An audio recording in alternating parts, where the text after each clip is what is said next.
Pizza वाला तो कह दे एकर मेन लाइन बा हमके चाची कहिरा और भतीजा राजा जी बड़ पिज्जा राजा जी।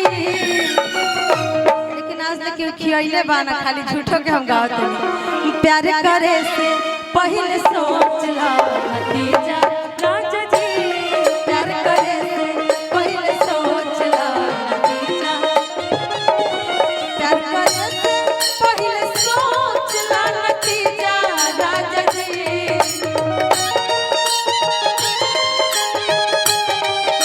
प्यार करे से पहले सोच ला भतीजा राजा जी मोर बहिन याद बोले पड़ जीजा राजा जी मोर बहिन याद बोले पड़ जीजा राजा जी।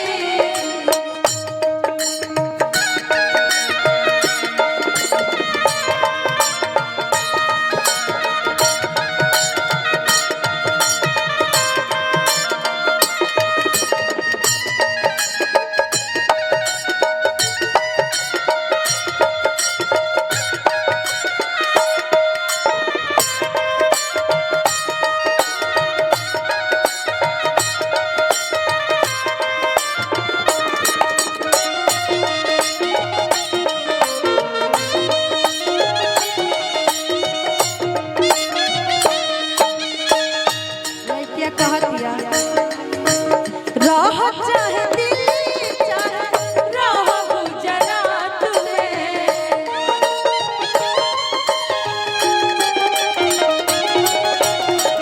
दिन भर रह बीजी बाकी बात करी रात में।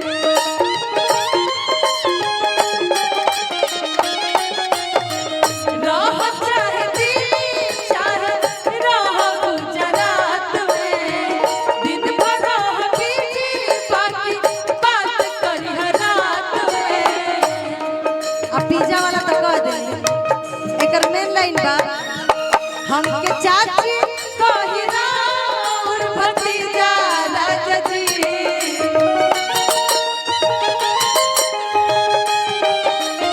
हमके चाची कहिरा और भतीजा राजा जी प्यार करे से पहले सोच ला भतीजा